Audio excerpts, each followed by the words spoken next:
This conference will now be recorded. The topic for this evening's session is writing essays and getting recommendation letters. Our objectives are to equip you with tools to navigate through the college admissions process, share strategies to assist in writing essays, and share strategies on obtaining letters of recommendations.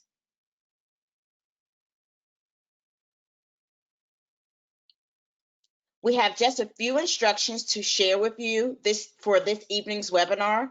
All lines will be muted until the Q&A at the end of the webinar. Please use the chat function to post comments, ask questions, or if you need any technical assistance during the webinar.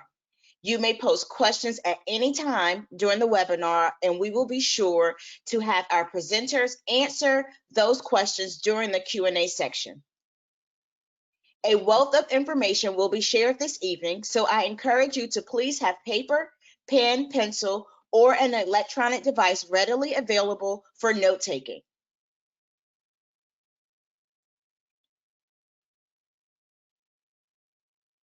Before we begin, I would like to share some background information about our sorority. Alpha Kappa Alpha Sorority Incorporated is the first historically African-American Greek letter sorority for college-educated women.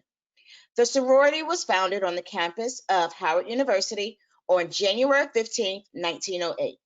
Since then, the sorority has flourished to an organization of nearly 300,000 members. Our current international program theme is Exemplifying Excellence Through Sustainable Service. Within this theme falls several targets. Tonight, we will address our program target number 1, HBCU for Life, a call to action, and our signature program, #CAP. The goal of #CAP, which is the college application process, is to promote HBCUs and assist high school students through the application process. This summer webinar series has been created through the collaboration of 5 participating sorority chapters. Representing Gamma Delta Omega chapter, we have Miss Fannie Bullock and myself, Lakita James. Representing Gamma Gamma Omega chapter, we have Dr. Kanisha Smith and Miss Terry Bellamy. Representing Lambda Omega chapter, we have Miss Karen Bazemore, person. Representing Lambda Omega Omega chapter, we have Dr. Sandra Jordan, and representing Psi Psi Omega chapter, we have Dr. Christy Murray and Miss Cassandra Chambliss. We have 2 remaining #CAP webinars this summer. August 27th, we have Differentiating Yourself When Applying to Colleges. And September 4th, General College Strategies and Facts About HBCUs. The registration for both of these sessions are open, so I encourage you to go ahead and register because spaces for these sessions are limited. Our agenda for this evening will be informative but still very interactive.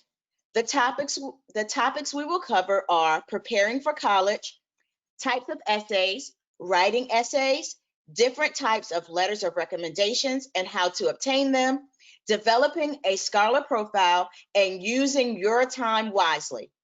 When our presenters conclude, we will have a quick wrap up and then we'll go right into our Q&A session.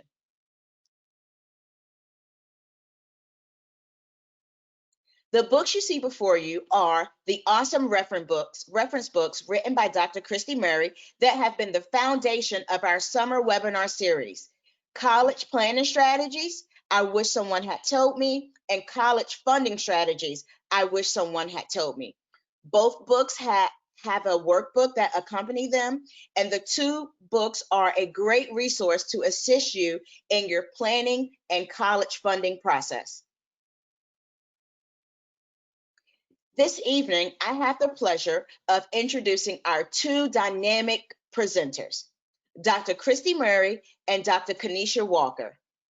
Dr. Murray is a national public speaker and author and the Chief Operating Officer of Invest in Others, LLC, which is an educational consulting firm.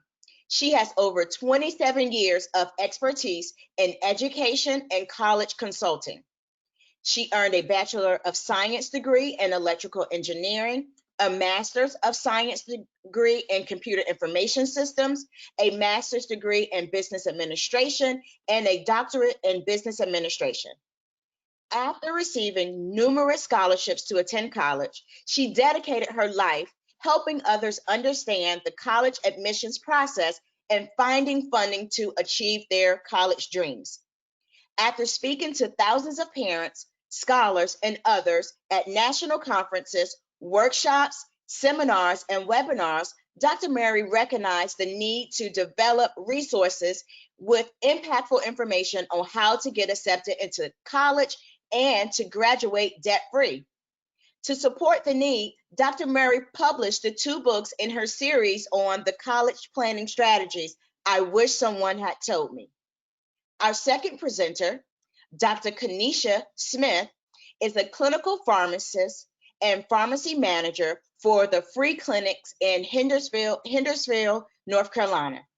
Dr. Smith received her undergraduate degree at North Carolina Central University and pharmacy education at the Medical University of South Carolina.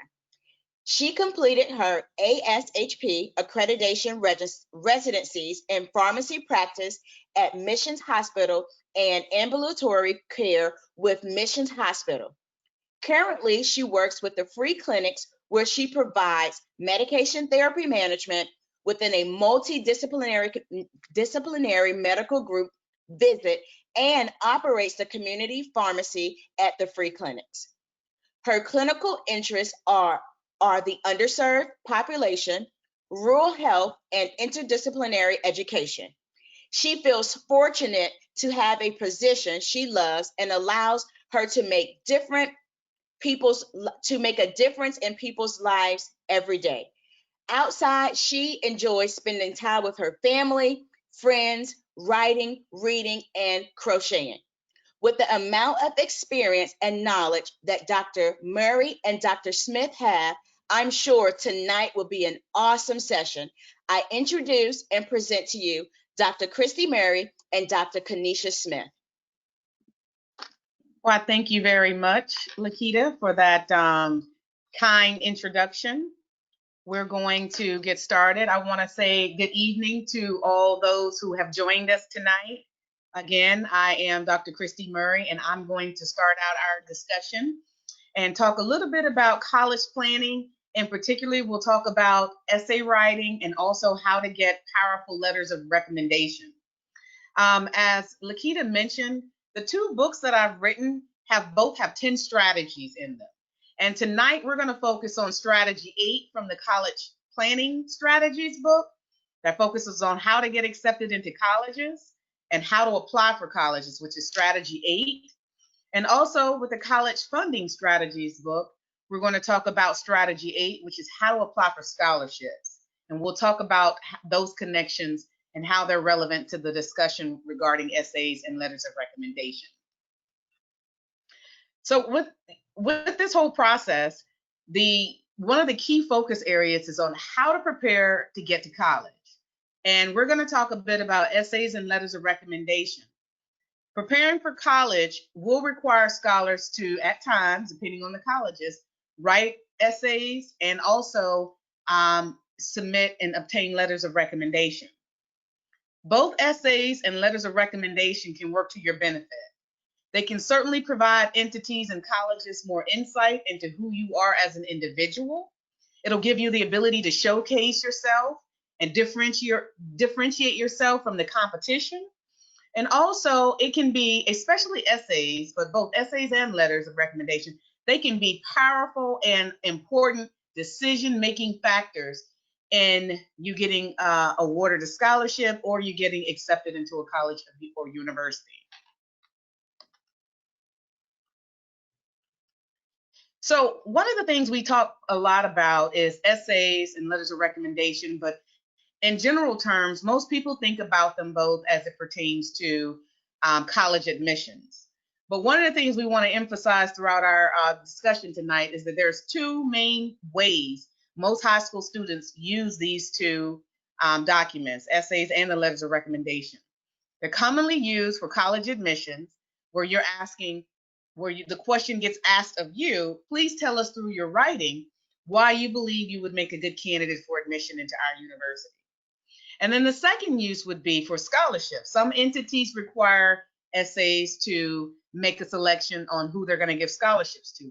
And they may ask the question, why should we award a scholarship to you? Which means through your writing, through your letters of recommendation, through your essays, you have to be able to tell the story of why you are a top candidate for selection. When you're thinking about the college application process, and I do want to make this interactive, and as Lakita mentioned earlier, please use the chat function. I'm going to ask questions throughout the discussion, and so will Dr. Smith. And I want to make sure that I can get a sense of where you are in the process. If you are a high school senior, please share in the chat if you're a senior, because if you are, I want to talk about the college application parts.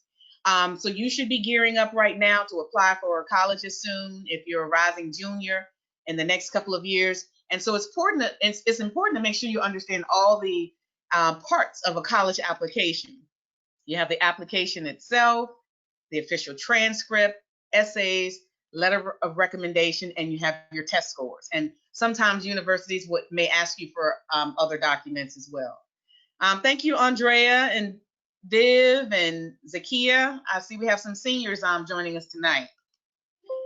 And similar to a college application, you also have a scholarship application. And the thing that you see in common, they ask for similar documents. You have an application, you have your test scores, you have your transcripts, essays, letters of recommendation, other activities and interests they may ask you to highlight. And one of the things that we'll talk more about is the scholar profile. But the two things we want to highlight that you see in common on both applications is the letter of recommendation and the essays. So we're going to talk about both of those. I'm going to focus my part of the conversation on writing essays. How many of you, if you've written an essay for any purpose, let me know in the chat if you've ever written an essay. I know many of you are like, duh, we're in school, we write for English, etc. But if you specifically have to write a formal essay for something, let me know in the chat if you have.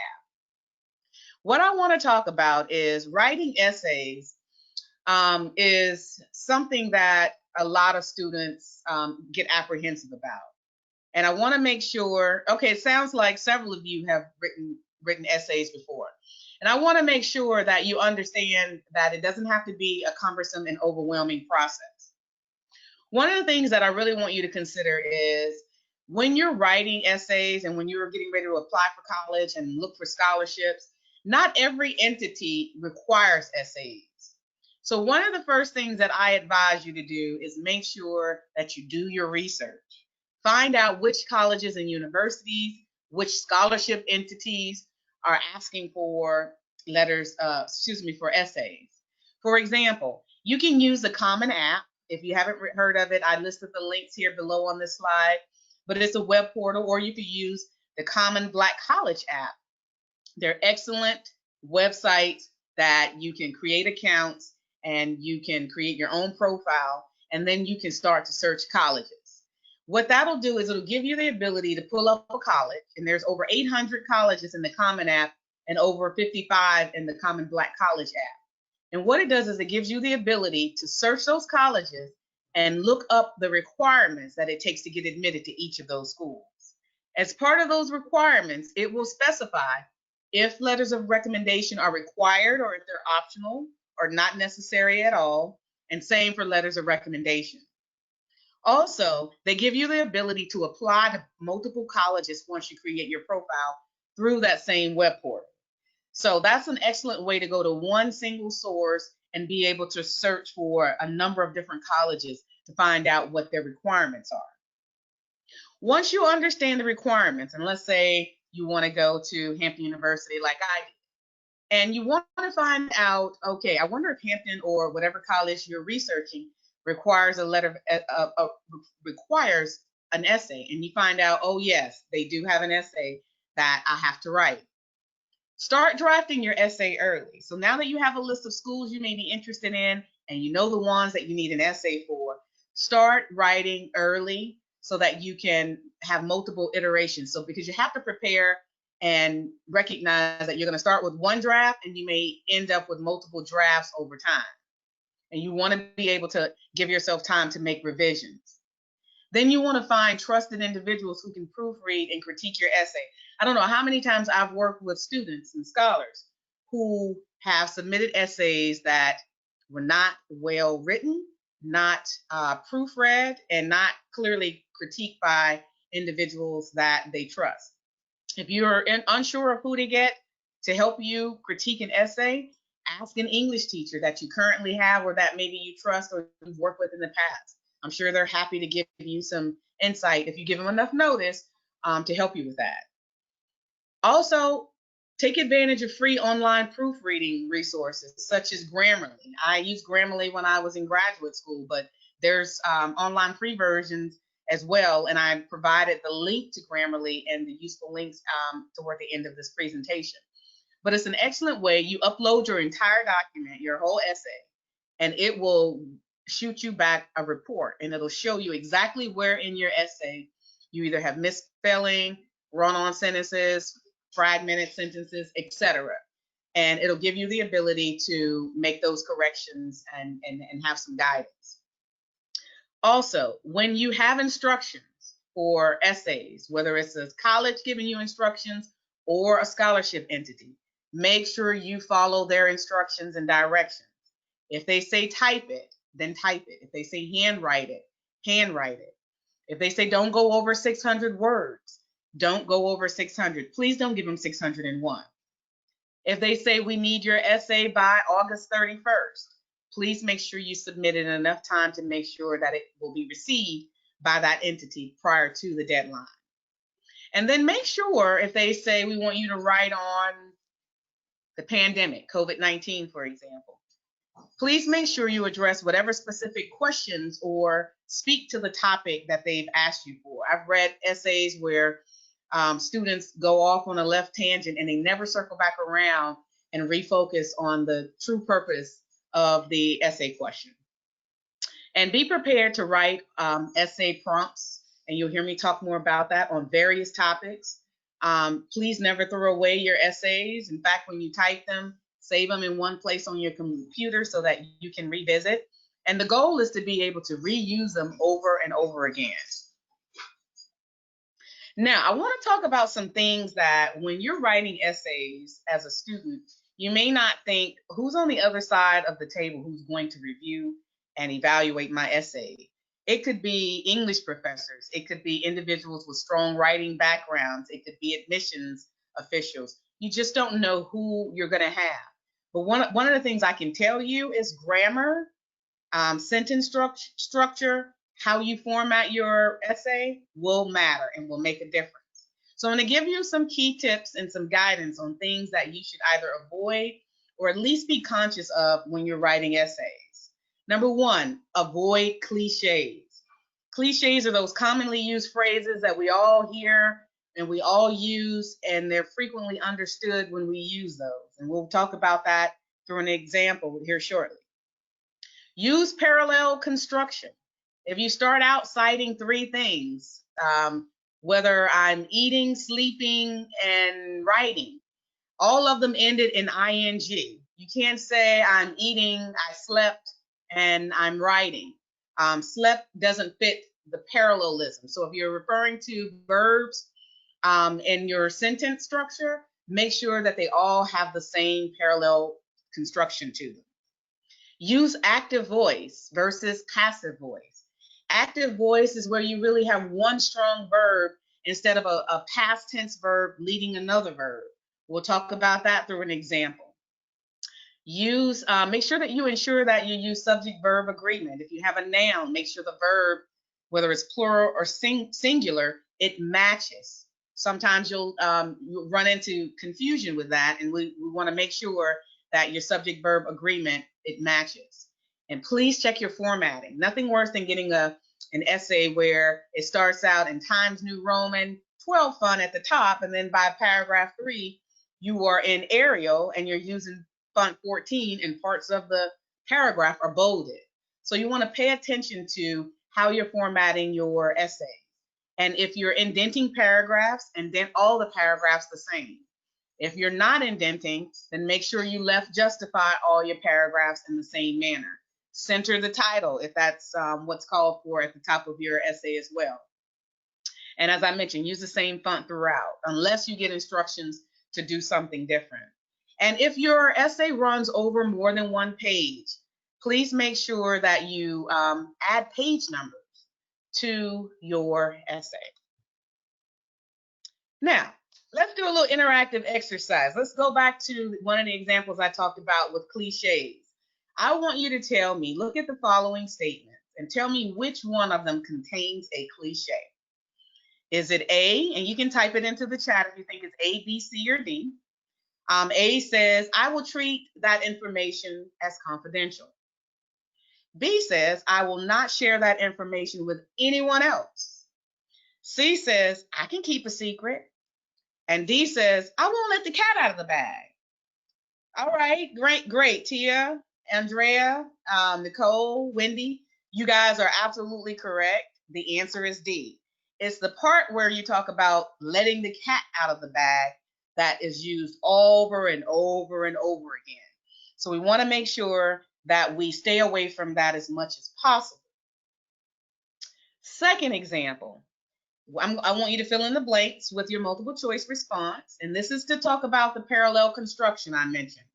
So look at the following sentence and fill in the blanks, and make sure that all three verbs have the same parallel structure. The football players were doing what, and what? Were they A, running, walking, and kick? Were they B, running, walking, and kicking? Were they C, running, walk, and kick? Or were they D, run, walk, and kicking? All right, excellent. I see a lot of B's. Thank you, LaShonda and Nicole. Excellent job.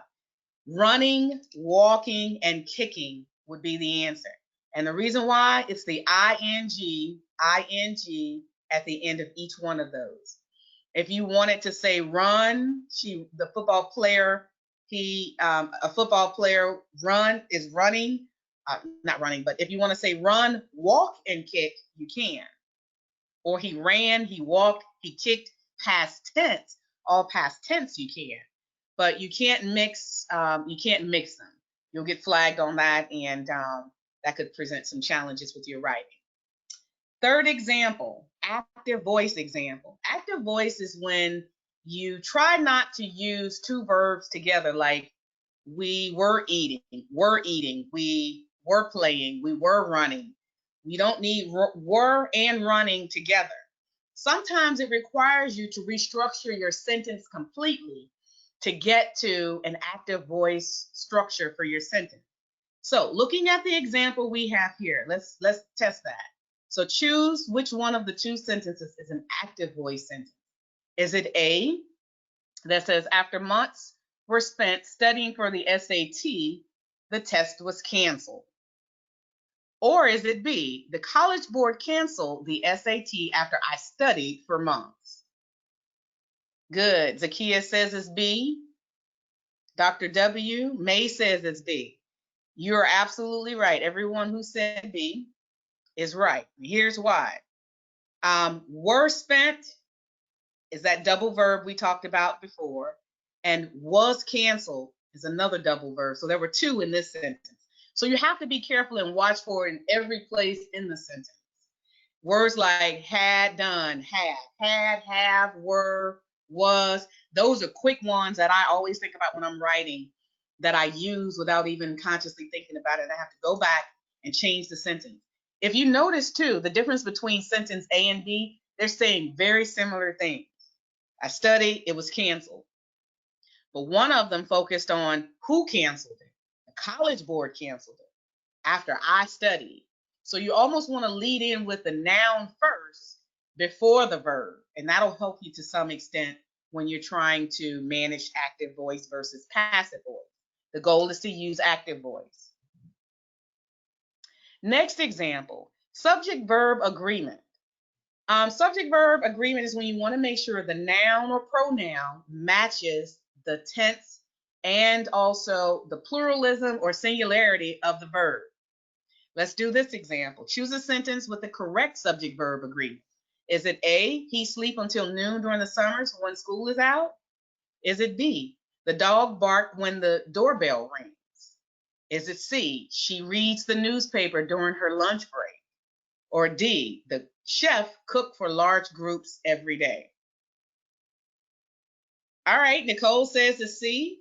May agrees with her. And Yasmin also says it's C. Let's see if you guys are right. Whoops, went too fast. There it is. You're absolutely right.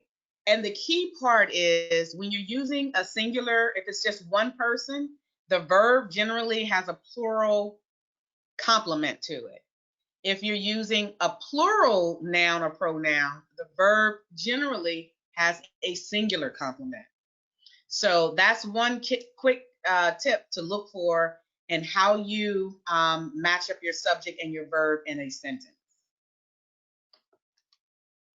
Now, I also want to go and talk about a few other common mistakes. When you're writing, it's very easy to confuse certain words that if you're just listening, they sound the same. It's, one with an apostrophe, one without. Your, one with apostrophe, you are, one without. There with the ERE, and there with the THEIR, and so forth. So you want to make sure that you're using the appropriate word, especially when there are multiple, the word has multiple sounds and you can use them in different ways. Also, be mindful of run-on sentences and fragment sentences. Either your sentences can be too long, and you might need to break it up into more than one sentence, or you have just a piece of a sentence and it doesn't make sense because something is missing, the noun, the verb, and it doesn't clearly articulate any single point in that sentence. So you want to make sure you read it and think about it in that context. Also, never end a sentence with a preposition. For, at, with, those sort of prepositions from should not really be dangling at the end of a sentence. Also, another common mistake is using apostrophes in general. Is it she's my friend in a possessive form? Is students, or are you talking about multiple students, therefore the apostrophe goes after the S? Or you're talking about a single student and it goes before the S? You have to be very conscious of how you're using those apostrophes, particularly when you're dealing with possessive states. Also, incorrect use of semicolons is very common in writing. If you're not sure, semicolons is one of those things that you can use, but they're not always necessary, and you can structure your sentence without them. So if you're not sure how to use semicolons effectively, I recommend not using them at all and be on the safe side, especially when you have something at stake like getting into school and getting scholarships. Also, I'm very careful about not overusing contractions when I write. In fact, unless I'm writing to a friend or informally, I generally do not use contractions. I'll use cannot, will not, should not, could not. But generally, when you're writing for formal purposes, try to reduce or refrain from using can't, won't, couldn't, unless you're instructed and that's an acceptable means to use. Also, don't use too many exclamation points. Bold, all caps, I'll throw all of those in. Just be mindful. If you want to emphasize something, I get it. But be careful about your use and overuse of those additional items. Now, in general, when you're writing essays, and I know for me, sometimes I get a writer's block and I sit and you can give me a topic, or I'm writing an article for work, which I'm writing one now, and I'll sit in front of the computer and I'm trying to figure out, where do I even start? What is it I really want to say? What I would encourage you to do in terms of your essay writing for college admissions and scholarships is relax and be yourself. Think about you. Think about those things that really make you shine, what makes you unique, and share about your personal experiences. Use it as an opportunity to reflect on your strengths, your talents, and your abilities as much as you're able to. Sometimes you might have to sit back and, depending on what you're writing about, and say, what really stands out about me regarding this topic? And we'll talk a little bit more about that. But use it as an opportunity to reflect on who you are and what makes you you. But also, in your writing, it shouldn't just be me, and I'm going to end the essay with me. You should absolutely tell more about yourself through your writing. But you want to also make sure that you demonstrate that you know something about something else.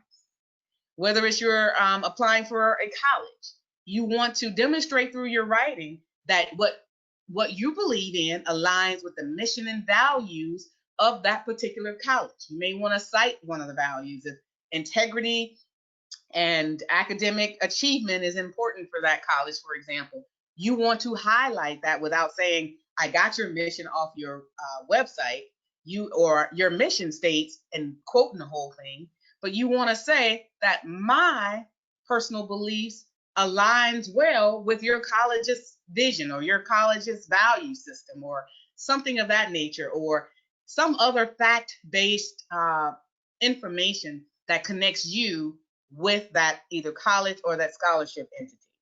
It's okay to use facts and statistics, but just don't overdo it. Don't make your entire paper about, according to the U.S. Department of Education, only 60% of students, and then you use it, other stats 10 more times in your writing. Be very strategic and judicious about where you use them, but absolutely use facts and statistics to help support things that you're already naturally talking about. And make sure the facts and statistics that you're using are actually applicable and appropriate, and they align and complement what you're talking about. It shouldn't be you're talking about baseball, but your statistics are about football. They should have some alignment. Also, since we're not just going to do the me, you're going to include knowledge about that entity and how you align with it, but you also want to make sure that you share through your writing how you plan to make a difference in the community, at that school, in your profession, or in society as a whole. People want to know through your writing that you're well-rounded. You're telling who you are. You're telling what you know about them and the connections between the two and how all that connects, and here's why I'm here and how I can make an impact somewhere outside of myself. And also be willing to ask for help. I had the pleasure of meeting a $1 million scholarship recipient. She had over $1 million in scholarship awards. Her name is Maya Mundale. And I had coffee with her one day, and I asked her, well, what's the secret? How did you get all that scholarship money, including the Bill and Melinda Gates Millennium Scholarship, et cetera, and many others?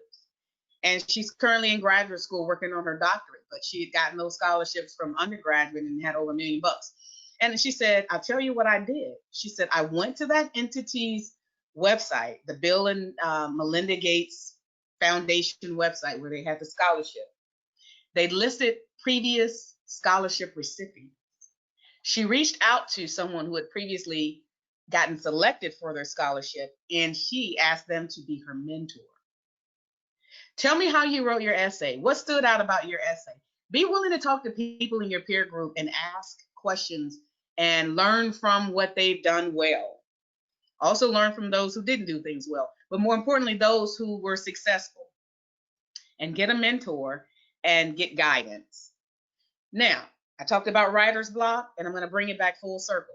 Once you've done some of those things and you're sitting down and you're like, okay, I've talked about myself, I've gotten some facts, I've gotten some more guidance, I know how I want to make a difference. Now you start brainstorming. What is it you do well? Just doodle it down. It doesn't matter on a sheet of paper. It doesn't have to be organized. Don't judge yourself. It doesn't have to make sense. Just get all those ideas out. Get them out with no judgment for any of those ideas or what you're thinking about. Write them all down, and then go back and highlight or circle those things that you think might be useful to you. You'd be surprised what you learn through that exercise. And the whole point about the the brainstorming, is that you will ultimately derive at some sort of an outline for yourself. You'll next want to say, okay, with all that brainstorming I did and those things that I highlighted, let me sit down and come up with a simple outline that I can use to organize my thoughts even further. Your essay, at a minimum, some of the basic sections of your essay should include 3 areas, and this is probably very familiar to most of you. Introduction, a body of your essay, and a conclusion. I'm going to talk about all 3. The introduction to your essay could be a paragraph. Now, you could have more than one paragraph for each one of these sections if your word count necessitates that. If they want a 1,500 word essay, you're probably not going to have a 30-sentence paragraph. You're probably going to want to break that up into probably 3 paragraphs or so. So this is just general guidance. So with the introduction, here's what you should be doing. You should grab their attention with a compelling hook. You want to, when somebody picks up your essay, because you're differentiating yourself from everyone else, you want to be able to say, here's what I want you to know, and here's how I'm going to get your attention, and here's how I'm going to keep your attention. So you definitely want to include a compelling hook, whether it's you ask an interesting question, you grab their attention with a question, something provocative, or you make a strong, bold statement, not controversial, but bold, or you make a declaration of some manner, or you state a fact or a statistic that, wow, I didn't realize that many people did X. Or you tell a story, a quick 1 or 2 sentence story, not a dissertation, not a whole paragraph story, but 1 or 2 sentences. Or you use some sort of a quotation or a description. Now, once you have a sentence that grabs their attention, you want to not just grab their attention, but you want to keep it throughout your writing. You want to keep their attention. You ever pick up a good book and when you start reading it, you had no intention on finishing it that same night or that same week, but it was so good you couldn't put it down? That's what you want to strive for in your essay. So you want to grab and keep their attention. You'll do that as you think about your thesis statement and your 3 supporting points. Now, as you start your introduction, you bring them in through your compelling hook and you get their attention. You want to make sure you go back to the topic at hand that they asked you to write about. And your last component of the introductory section is introducing what you're talking about next. What you're talking about next will be your thesis statement.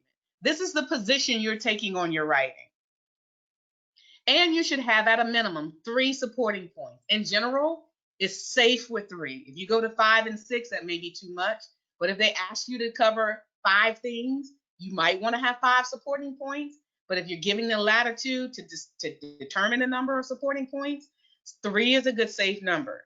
And each one of those 3 supporting points you're going to elaborate on. Make sure you answer the question of your essay through those 3 supporting points in your introduction. Once you've done that, you want to go to the body. The body paragraphs, you're going to develop those based on your supporting points. Each supporting point has its own paragraph. The strongest point you're trying to make should always come first. If you're going to talk about 3 things, writing, walking, and sleeping, if your writing is the most important, that be your first supporting point in your thesis statement and the paragraph. And make sure you include other facts and supporting details to help support and substantiate that strong point through the rest of the sentences in that paragraph. And in each one of those paragraphs, you should tie in your own personal reflections. Here's what I learned about myself. Here's what I learned through adversity. I came out of a tough situation, but I overcame it. Always end on a positive note. Don't depress people through your writing. You can tell a compelling story and say, I've had some terrible things happen. Don't hang on those long, but you want to introduce that, but focus more on, here's what I learned about myself. Here's what I experienced with that, and here's how I grew. Always safe with that approach. Also, your conclusion paragraph should restate your compelling hook and your thesis, not verbatim word for word, but paraphrase what you said earlier. And then concisely summarize each of those key points you wrote body paragraphs about. and then share any other information you haven't included in your essay that will help summate and close out your essay. And leave the reader with some lasting thought about you, so that when they go on to pick up that next application, you're still on their mind. I can't believe how that last essay was written. It was powerful. Leave them with that sort of mental approach. Now, as you write, there are different themes to your writing. You could get essays, whether it's a college essay or a scholarship essay, and they may give you a prompt and it could fit into a particular theme or category. What I did is some research on some of the top 10 common essay themes that you're likely to get essays instructions on. You could be talking about a career major. Tell us about what you want to major in and what profession you're interested in. Challenges. Tell us how you overcame something. A change. Tell us how you handle change when X happened, like this pandemic, for example.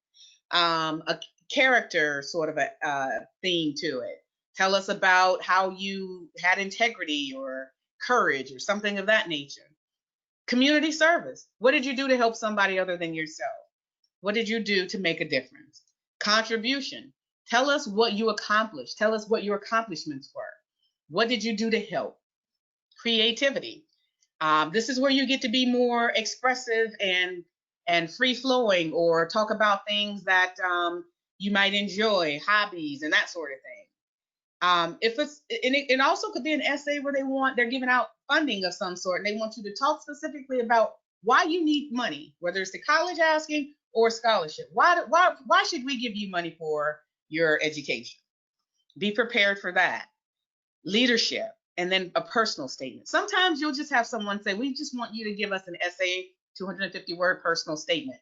That's wonderful. This is the perfect one where you can pull from essay prompts and essays you've written before and pull those together and maybe tell a story about yourself and bridge pieces that you've already previously written. Are there any other themes that you can think of?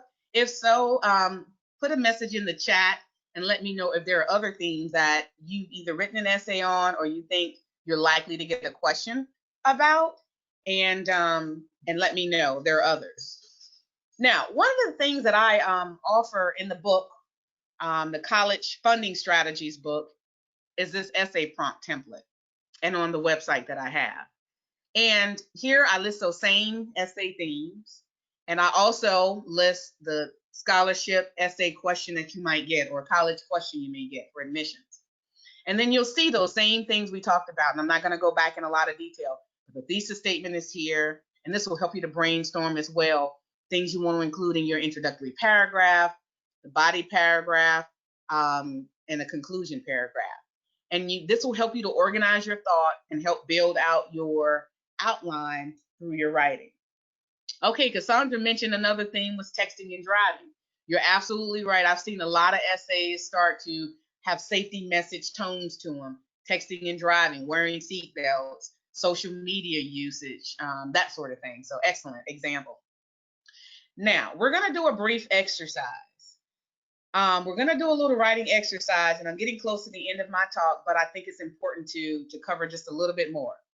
Let's say hypothetically you get an essay question, and they say in 500 words or less, describe how you have demonstrated your ability, your leadership ability in your school, work, or community.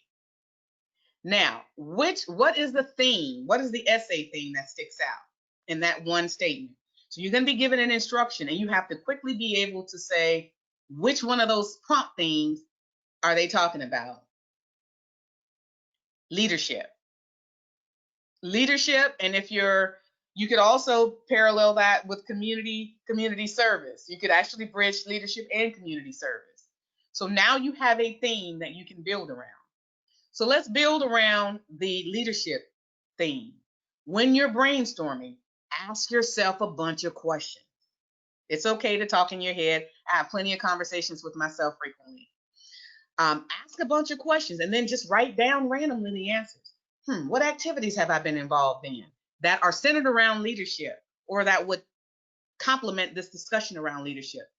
What roles have I had in leadership? Oh, I was the captain of the football team. Oh, I was the drum major in band. Oh, I was the vice president of this organization. Write those leadership roles down. What skills and abilities have I developed? Well, I certainly learned how to multitask. I certainly learned how to deal with conflict resolution and difficult people. So you have to pull out those skills. When you think about what you learned about things, you want to pull those skills and abilities out and speak to them about yourself. Ask yourself, how did you help others? Oh, yeah, I certainly did X, Y, and Z. We volunteered. We did Adopt a Highway. Describe a difficult situation and how you resolved it or how you overcame it. Write those things down. What did you learn about yourself? You're hearing that theme again.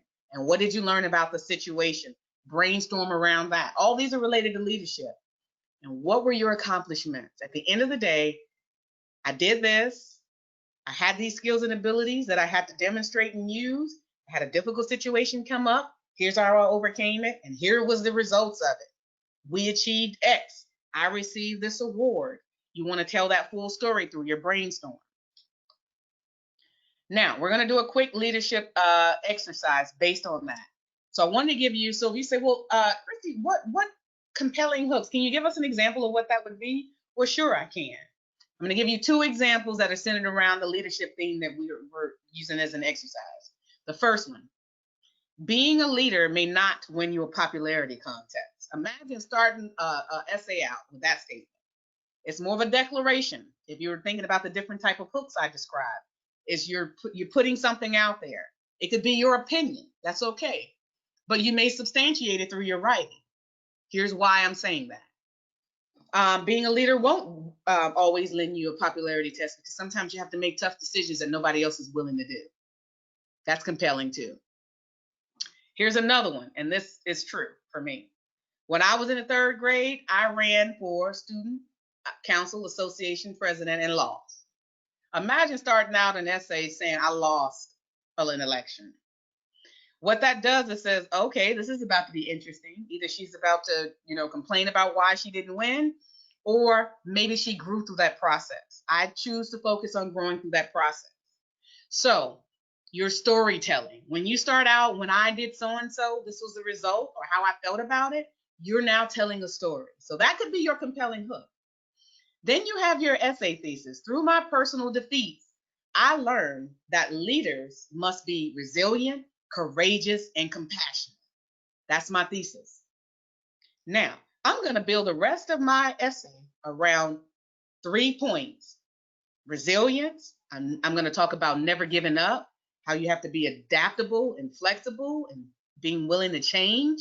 And I'm going to cite personal reasons why I say that through my life experiences and how I think that's going to help me in college, or how I think that's helped me demonstrate my leadership abilities. Number 2, supporting point number 2, which is the same supporting thesis point I had that's underlined, courageous. So if you want to talk about they must be courageous, you have to be able to talk about leaders have to do the right thing. I was in a situation where I had to go X or Y and had to make a tough decision, or I had to stand up for a kid that was getting bullied. And even though it was with my friend who was doing the bullying, I had to do the right thing. People want to hear about those situations. They would want to entrust you with more if you have that kind of ability. 3rd, supporting point 3, compassion. Talk about how you care for others, how you did something that was selfless. Finally, your conclusion, you want to make sure that you bring it back full circle. Talk about what your leadership experiences have prepared you for. It has prepared for me for this moment to be able to excel academically in your college or through your scholarship and beyond. You want to make sure you tie those 3 points back to your demonstrated leadership abilities, what you've learned about yourself, what you've given to others, and how that has prepared you to excel even further.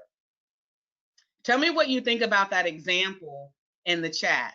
I wish we had more time to go through more examples, but I hope this was beneficial to at least give you some quick ideas on how you can bridge those key points to tell about who you are and how you can make a difference. So in summary, I want to tell you that writing essays can be a very overwhelming and fearful process for many. Don't let it. Don't be afraid. Don't be fearful in the process. Take it on anyway, particularly You're going to have to, if you want to go to a particular school and you need an essay written, but for scholarships, sometimes students turn down their nose at scholarships and are not writing the essays because they require an essay, so they decide not to write an essay. Well, if everybody decides not to write an essay and 2 people do, they have a 50-50 chance of getting that scholarship. So don't sell yourself short. Don't fear writing, and you won't fear writing when you're prepared. Hopefully, through this conversation and other research you do, you will feel more prepared and more organized to write a powerful essay for yourself. Essays will give you an opportunity to shine. Take advantage of those. And lastly, when the competition is close, you need to ask yourself, what will make the difference between you and the next essay that they read? With that, thank you very much for your time. I'm now going to turn it over to Dr. Kanisha Smith to talk to you about letters of recommendation. Thank you, Dr. Christie. So now we're going to change course and go to letters of recommendation from essays. So as Dr. Christie mentioned, many schools, many scholarship applications, as they require essays, they will also require that you write or get someone to write letters of recommendation on your behalf. So who can write a letter for you? Who do you go to get a letter? You can ask teachers that you've had in the past, coaches, community-minded people. If you've worked a job through high school, maybe your employer. If you've been in certain community activities like Scouts or Boys and Girls Club or Big Brothers, Big Sisters, those are people that you've been involved with that know your character and know about you and could write a letter on your behalf. But make sure when you're asking someone to write a letter for you, you tailor your letter based on what you're applying for. So if you are applying for a football scholarship and you've been playing football since Pee Wee football, it makes sense that you will need to have a coach write one of your letters of recommendation. It's also important to kind of think ahead of the people that would be people that you could get to write letters for you. So it's not too early to even start today to make a list of community people, people in your church, people that work with you, your teachers, your principals, your organization faculty advisors that could write these letters for you, and go ahead and start making a list of names of people so that when that time comes, you already have a list of people that you can use. And when you request a letter, it may be necessary to request multiple letters at one time. So an example would be if you're asking Dr. Christie to write a letter of recommendation for you for college admittance, and you know that you're applying to 4 different colleges, you may ask her, are you okay to write me a general letter that I can use for several different college applications? That way you don't have to go back to her several times asking for different colleges. Just take care of it all at one time. Next slide. So when you are requesting letters of recommendation, think of this as people are doing this for you. So they are writing this letter about you, speaking on your behalf for you. So you want to make sure that you are giving them everything they need, all of the instructions required by the entity to make the best letter on your behalf. So some organizations will say, we want the name and contact information for the people that you want to write letters for you. And then they will contact the people and give them the instructions to digitally or electronically send in letters of recommendation. Other places may be a little more old school and say, we want you to send in written letters of recommendation. And sometimes when they do that, they want to show that you have not had access to the letter. So they may have little instructions like the letter needs to be signed across the seal of the envelope. So it's just important that whatever the instructions are, you get the instructions to the people that are writing the letters of recommendation. And if it is important that the letter has to be put in the mail, you provide the necessary postage and envelopes and everything required to get that letter done on your behalf, because again, they're doing this for you. Make sure that whatever your deadline is for the scholarship, for the admittance to the university, you tell your people that are writing your letters of recommendation about 2 weeks earlier. So to give you an example, let's just say you're applying to North Carolina Central University and the admittance deadline is October 31st, 2020. You would want to tell the people that are writing your letters of recommendation that you need your letters completed by October 15th. About October 18th, October 19th, you may want to contact the university to see if they have received everything necessary for your packet to be complete. If they say to you, we've gotten everything except one letter of recommendation then you know to go back to your folks that have written your letters of recommendation to make sure that they have sent them out on time. So what if you contact me and I say, oh, something came up in my family, I wasn't able to complete your letter of recommendation? Well, that still gives you about a week and a half, and then you can go back to maybe one of those general letters of recommendation that you have from somebody previously, or you may be able to contact somebody else and say, look, I know this is last minute, but I need this letter of recommendation by next week for my application packet to be complete. So in line with you having to go with somebody last minute, that's where a pre-drafted letter of recommendation may be helpful. And we're going to go into that a little more in just a bit. But if you're coming to somebody last minute saying, hey, I need this in 2 or 3 days, can you get it for me? It's a lot easier for me to get it for you if you've already given me a pre-drafted letter that you wrote about yourself, and then I can tweak it and add my stylism to it so that it flows the way that I want it to sound coming from me, but you've given me all the background information that I need. It may also be helpful to have a scholar profile, and we'll go over that in a bit. We've talked about it in previous webinars, but a scholar profile is like a one-page resume that tells me about you. So you're coming to me last minute and you're giving me a pre-drafted letter, and you're giving me a scholar profile, and you're giving me all the envelopes and stamps that I need to get your stuff off. I'm more likely to get that off in a timely manner for you because you're doing the things on the front end to help make it easier for me. So this is the sample letter of recommendation. Before we start with this, I want to ask a chat question to everyone. Give me one word, quality, skill, talent, something about yourself that makes you unique, that would make you stand out on a letter of recommendation.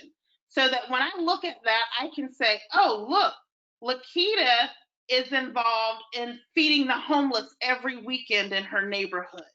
Tell me something about you in the chat box that makes you unique and would stand out against other applicants.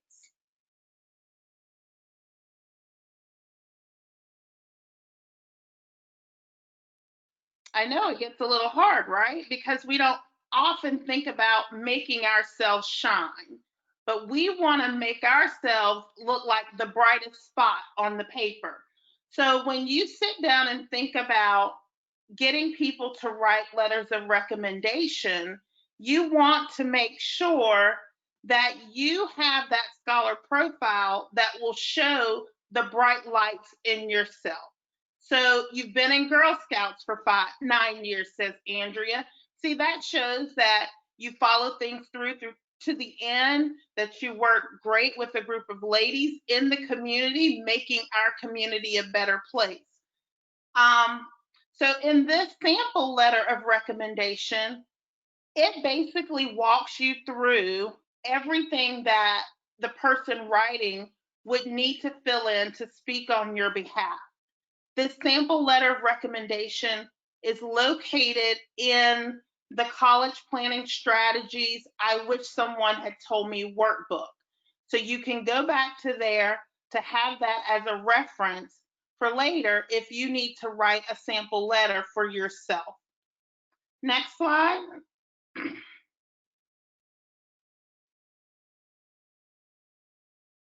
So this is where we talked about the scholar profile. Remember, the scholar profile is a one-page resume about you. It tells me demographic information, who you are, where you're from. You can or cannot put a picture on there. That's up to your discretion. But it tells me about your educational background, your community service involvement, what clubs and activities you're involved in at school, what jobs you've held while you've been in school, what hobbies or interests you have. But this is the sheet that you want to make yourself shine and stand out above anybody else. Because I need to look at the scholar profile and say, hey, this kid has it going on. And I need to put all the things that they've listed in the scholar profile in their letter of recommendation to let the university know all of the things that they're doing. Because if I'm your English teacher, I may know that you're great in English club and you're a great student and you turn in your assignments on time, but I may not know that you've been involved in your church youth group for 8 years. And that's something else that I would be able to add to your letter because you gave it to me in a scholar profile.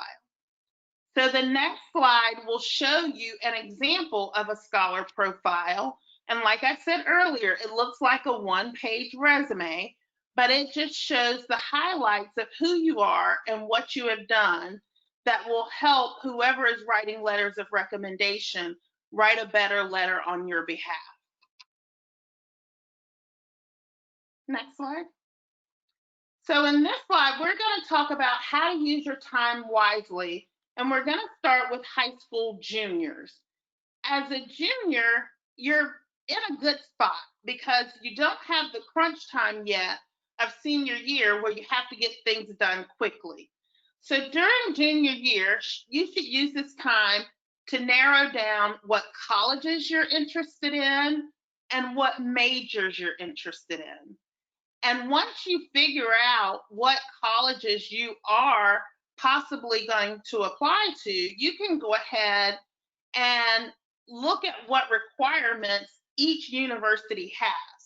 So if you go to North Carolina Central University, they may say that they require an essay, but they don't require letters of recommendation.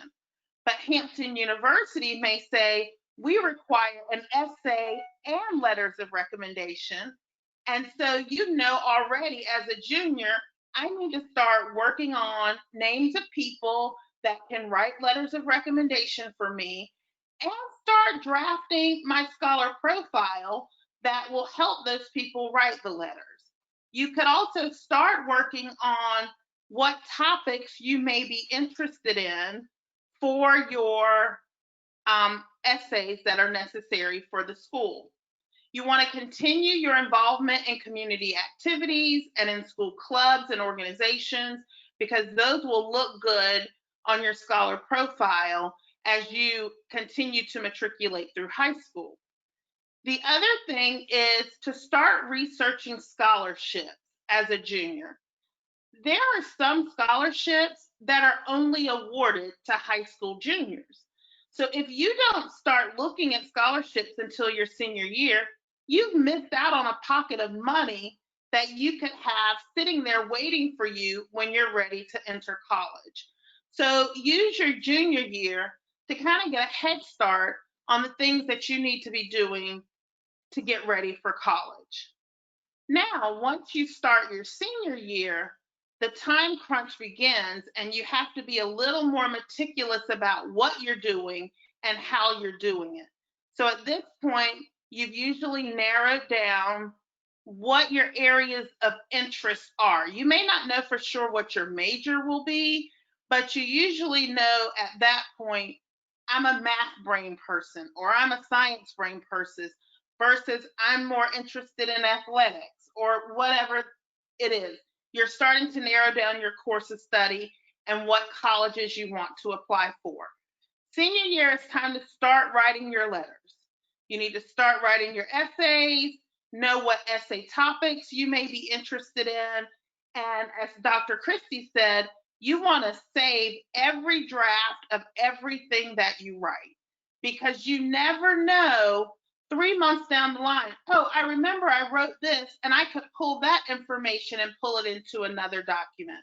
So maybe have an essay file that you keep all your essays in, and then have another file of all of the stuff you've come up with for your letters of recommendation. So your sample letter of recommendation, your scholar profile, and have all of that in a file so that it's easily accessible when you need to go to it and pull it for another document. Go ahead and start obtaining your letters of recommendation and update your scholar profile, because if you started writing your scholar profile as a junior, as a senior, you may need to update some things that you've done between junior and senior year. And then start applying for scholarships, colleges, and keeping track of your results. So in a previous webinar, Dr. Christie talked about having a flow chart of the scholarships you've applied for, what the award is for the scholarship, if you've submitted all your information for the scholarship, and then if you receive the scholarship or not. That information should be kept in one place that is accessible by you and your parents, because we want to make sure that you're not missing things that could benefit you because you're not checking email or something didn't get turned in on time. So if you are doing it and your parent, hopefully you can tie up some of those loose ends. So after senior year, at this point, you have gone through the college admissions process. So from today, we've talked about essays and letters of recommendation. In the chat box, will you tell me what you have learned from this webinar today? What are your takeaways from today? What things should you be working on now? What things should you go ahead and wait until next year if you're a junior? If you'll list some of those in the chat box for me.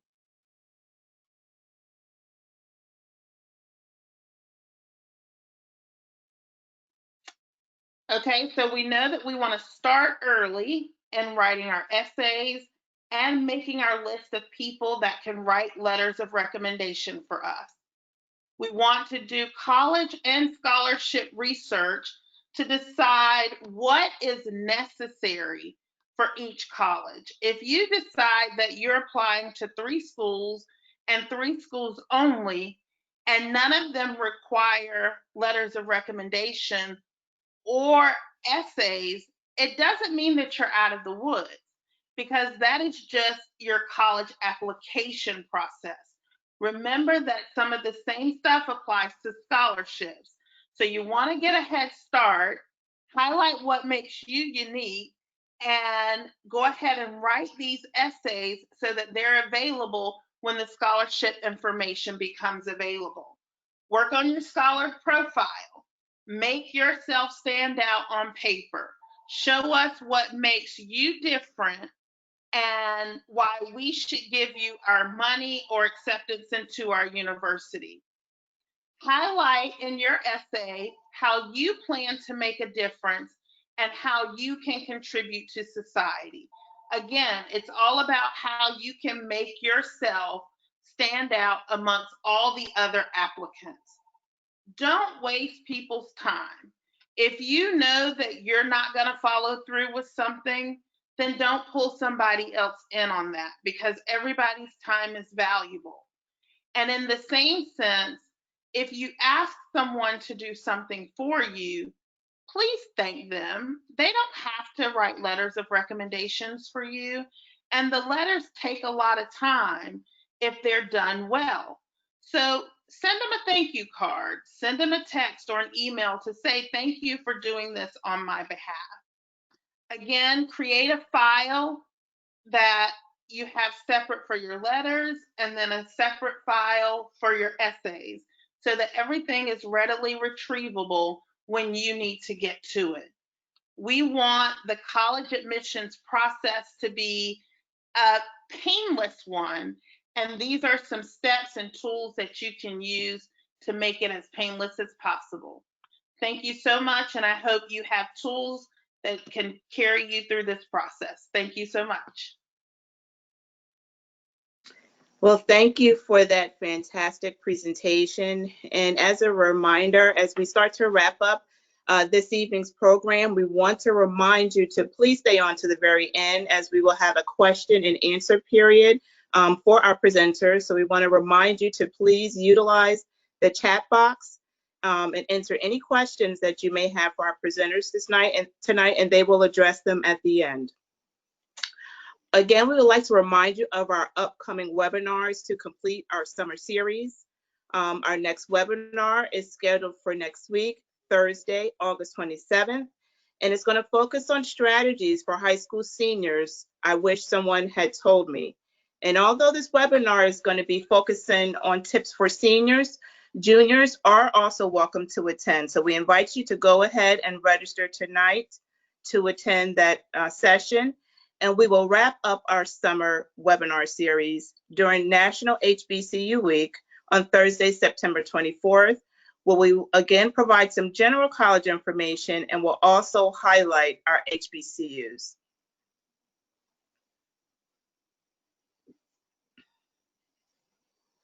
We would like to receive feedback from you this evening on tonight's webinar. For those who have been attending all of our webinars during the summer series, you have received a survey after each webinar. And so the same holds true tonight. We want you to please complete that survey. You can see the link listed here on this slide. You're also going to receive an email with the survey link if you are registered for this webinar this evening. And at this very moment, the link to the survey is also going to be placed in the chat box so you can access it there. And we kindly ask that you complete it. It's a very short survey. We want to get your feedback on our webinar series and on this program this evening.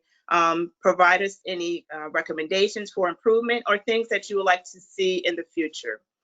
Also, an email that our participants are going to receive, in addition to the link to the survey, will be some of the slides that were presented this evening, future webinar dates, and the associated registration links for those webinars, and some other useful links, as well as scholarship links.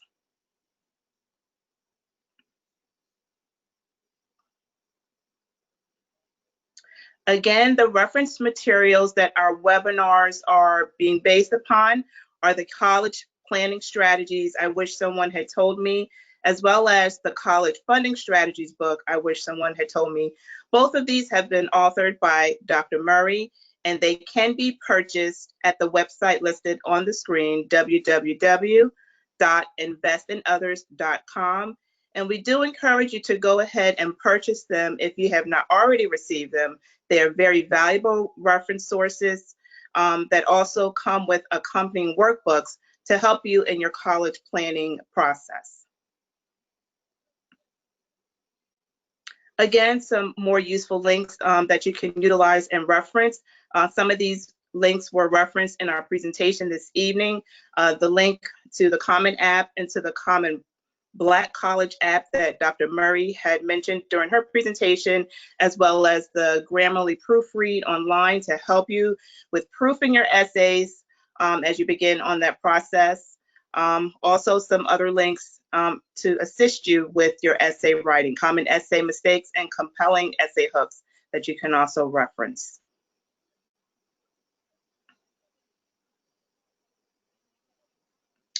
We invite you to follow Invest in Others LLC at the following social media platforms: Facebook, Twitter, and invest in others for additional information. And as was stated in the beginning of tonight's webinar, all of our summer webinar series programs are being recorded, and you should be able to access them through the Invest in Others website if you would like to go back and reference some of the previous webinars.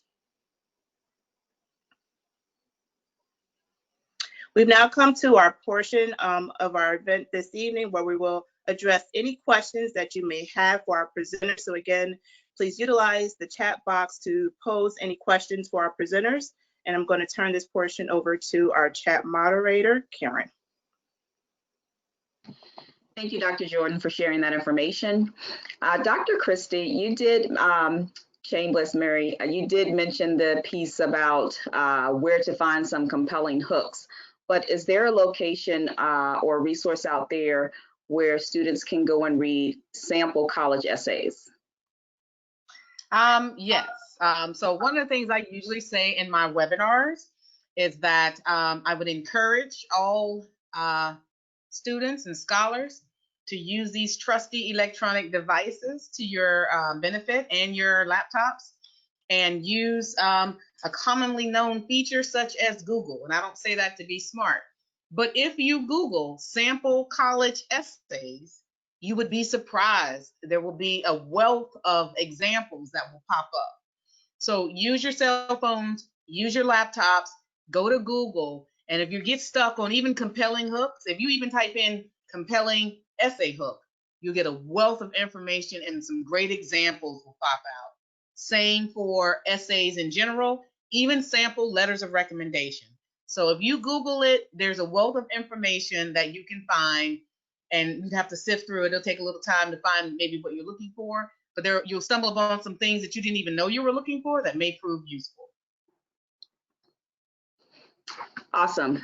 Thank you for that. And that concludes the questions for this evening. Most of the questions were answered in the chat. And so we definitely want to thank you for attending our Writing Essays and Getting Letters of Recommendations webinar this evening. We hope you enjoyed it and gained some valuable information. You will receive an email with select slides and resources from our webinar tonight. And again, we thank you for joining us, and we look forward to seeing you at our next webinar on applying to college strategies I wish someone had told me, next Thursday, August 27th at 7 p.m. Thank you so much. Good night.